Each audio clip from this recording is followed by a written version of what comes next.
Did you know there are powerful things you can do instead of walking that might actually help you live longer? Walking has always been a gold standard for good health and for good reason. But as we age, walking can become harder, whether from arthritis, balance issues, fatigue, or just plain pain. And some folks end up thinking, if I can't walk like I used to, I must be falling behind. But here's the truth. While walking is great, it's not the only way to stay strong, mobile, and sharp. In fact, doctors have revealed 5 alternative habits that, when practiced regularly, can be just as powerful, if not more, when it comes to longevity. In this video, we'll walk you through 5 things you can do instead of walking that support your heart, your muscles, and even your brain. These aren't high-impact routines or overwhelming fitness plans. They're simple, doable habits that you can build into your daily life, right in your living room, on your porch, or even sitting in your chair.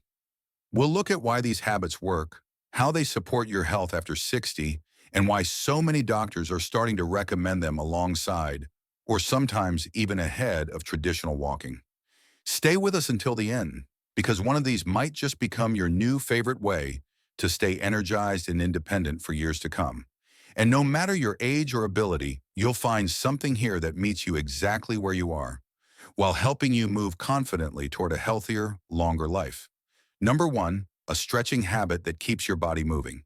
You don't have to walk miles each day to keep your body limber, balanced, and strong. Sometimes the best thing you can do is slow down and stretch gently, intentionally, and consistently. Doctors have found that stretching just 10 to 15 minutes a day can dramatically improve flexibility, reduce stiffness, and support better posture and circulation, especially in older adults who spend more time sitting or moving cautiously. When you stretch your body, you're not just working your muscles. You're lengthening the tissue that connects them. You're opening your joints.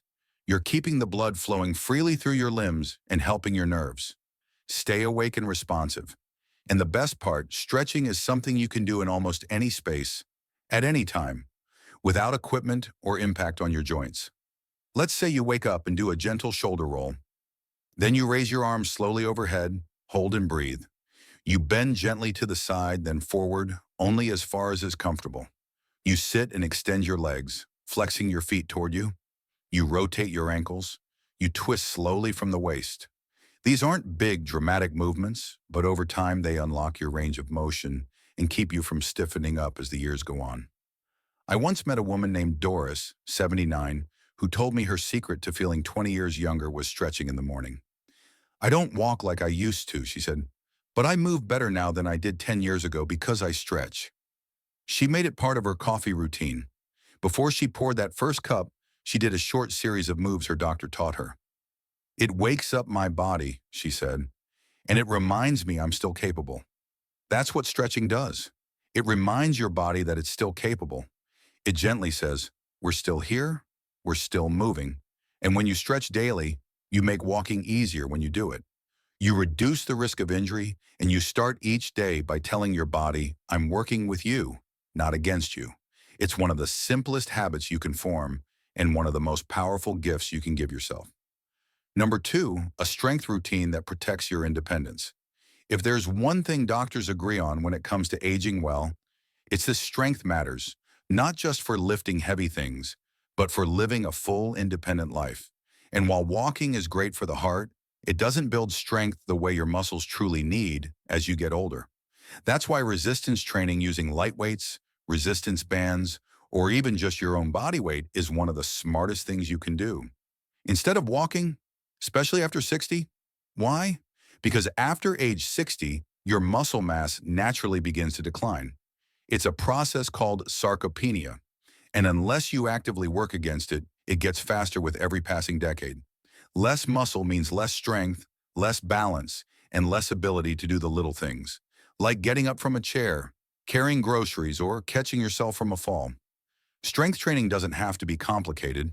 It can look like using 2 soup cans to do bicep curls while watching TV, or doing a few squats from your kitchen chair, or using a resistance band to press your arms forward or outward while sitting upright. These small moves done regularly tell your body keep the muscle. I still need it. I once knew a man named Carl, 82, who had stopped walking due to hip pain. For a while, he feared he was headed for a wheelchair. But his doctor gave him a simple strength routine, just 15 minutes a day, using resistance bands while seated. 3 months later, he was getting up from his chair without using his hands. 6 months later, he was climbing stairs again. Not fast, but with strength and with pride. Strength gives you options. It gives you control. It makes everyday tasks easier, safer, and more enjoyable. And here's something most people don't know. Muscle also helps regulate blood sugar, improve sleep, and support brain function. So when you strengthen your body, you're strengthening far more than just your arms and legs. The key is consistency. You don't need to lift heavy weights or join a gym. You just need to tell your muscles every day you still matter, and when you do, they'll respond. They'll stay with you. They'll carry you forward, stronger, steadier, and more confident in every step you do or don't take. If you're still watching this video and finding these insights valuable, please comment number 2 below to let me know you're here. And if you haven't subscribed yet, I recommend you subscribe and turn on the bell so you don't miss any videos. Your support helps us continue creating good content to inform and inspire you. Now let's see. Let's move forward. Number 3, a breathing practice that strengthens from the inside out. Most people don't realize just how much power lives in the breath. We take it for granted. It's automatic, constant, always there. But as you age, your lung capacity naturally shrinks. Your chest wall becomes stiffer. Your diaphragm loses strength. And unless you actively work to keep your breathing, muscles engage. That slow decline adds up. You may start to feel winded walking upstairs or even after long conversations. You may notice more tension in your chest, more shallow breaths, more fatigue.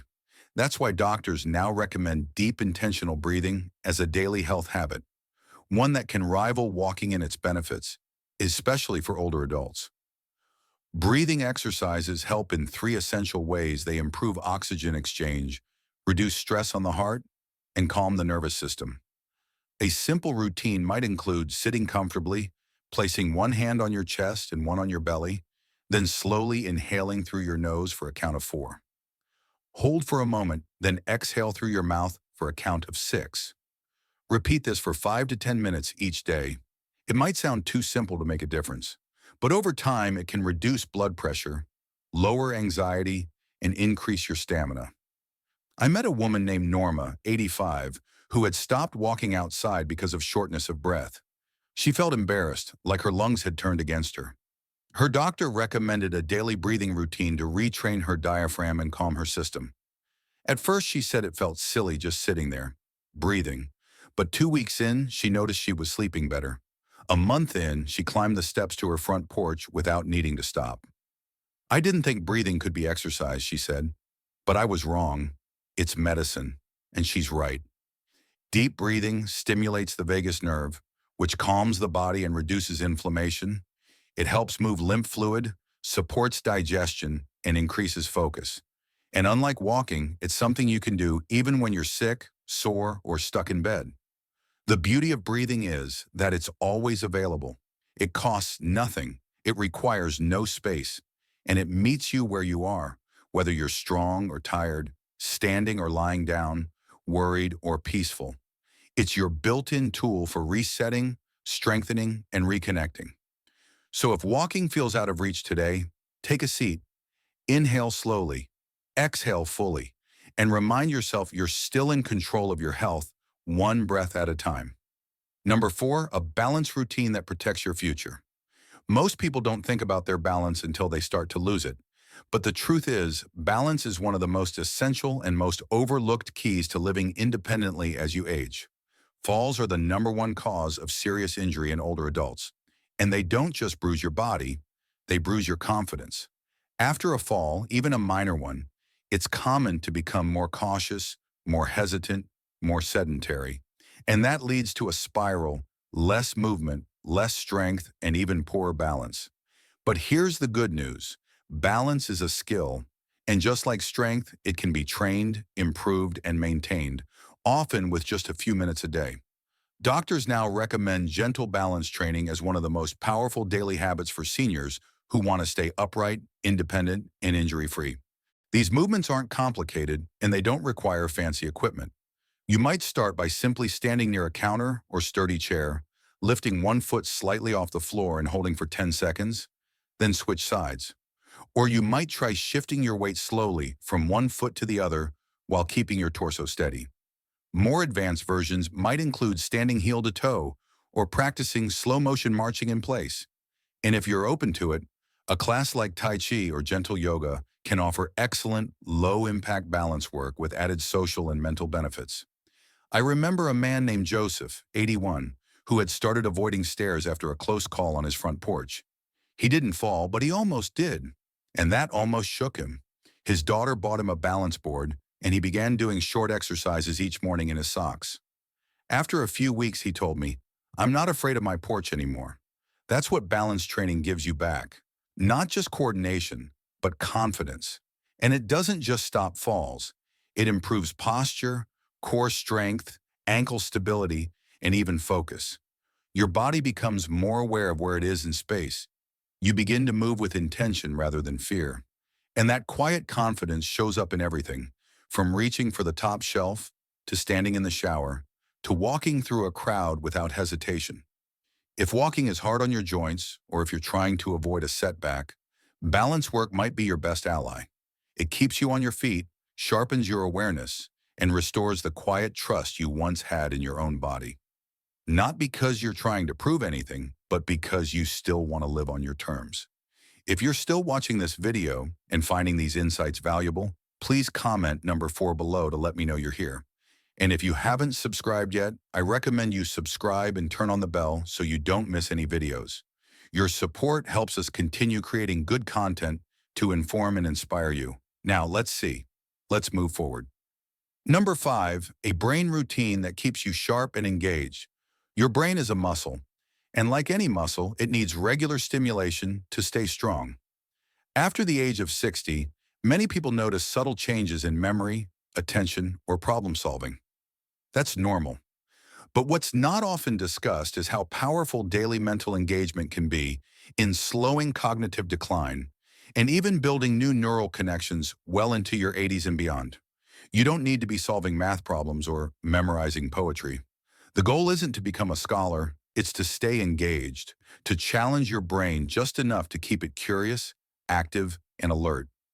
That might look like doing a crossword each morning, playing word games with friends, learning how to use a new piece of technology, reading a chapter from a book you've never read before, or better yet, discussing it with someone else. Doctors and researchers have found that people who consistently challenge their brains, especially those who combine mental tasks with social interaction, have a significantly lower risk of cognitive decline. And the earlier you start this habit, the more benefit you gain over time. I knew a woman named Thelma, 86, who never finished high school, but ran a tight household and raised 5 kids. After her husband passed, she felt lonely and untethered. Her grandson got her a tablet and showed her how to play memory games on it. Then she joined a small group that did weekly trivia at the library. She once told me, "I don't always win, but my brain feels awake again." That's the key. Feeling awake, feeling like you're still growing, still learning, still part of something. When your brain is engaged, your mood improves, your energy rises, and even your physical health follows. Because motivation, movement, and memory are more connected than people think. So if walking isn't on the table today, ask yourself this instead. Did I challenge my brain today? Did I read something, solve something, create something, or share something new? These small actions may not make you sweat, but they strengthen your sense of self. They remind you that you're still here, not just surviving, but thinking, choosing, participating. And maybe, just maybe, that daily puzzle or afternoon chat is doing more for your longevity than you realize. Because living to 100 isn't just about moving your body, it's about keeping your mind fully alive while you do it. Final thoughts. By now, you've probably realized something important. Living a long, healthy life isn't just about walking. It's about movement, yes, but also about stillness, about breath, about intention. It's about showing up for yourself in ways that feel gentle, doable, and deeply meaningful. These 5 daily habits, stretching, strength training, breathing exercises, Balance work and brain stimulation aren't just alternatives to walking. They're pillars of longevity in their own right. Each one supports a different part of you. Together, they create a foundation for strength, clarity, and confidence that can carry you through your 70s, 80s, and well beyond. So ask yourself, which of these could you start today, not next week? Could you do a few shoulder rolls before breakfast? Could you lift a soup can or sit up a little straighter as you breathe deeply? Could you play a card game, call a friend, or stand on one foot while brushing your teeth? You don't have to do all five at once. Start with one, make it yours, and build from there. Because the path to 100 isn't paved in miles walked. It's built on daily choices made with care. And the more you take ownership of those choices, the more your body and mind will respond with strength, grace, and vitality. Aging isn't something to resist. It's something to engage with actively, gently, and with great respect for all you've carried. Your health doesn't have to decline just because the calendar moves forward. And your joy doesn't have to shrink just because your pace slows down. You still have so much life ahead, so many moments to claim, so many ways to care for yourself, not with force, but with love. Thank you for joining us today. We'd love to hear from you. Leave a comment below and share one thing you learned today and how you plan to use it in your life. Your thoughts are important to us, so don't hesitate to share them. Reading your comments gives us great motivation and encouragement. If you enjoyed this video and found it helpful, please like, subscribe, and share. Your support helps us continue creating good content to inform and inspire you. Thanks for watching, and we look forward to seeing you in the next video.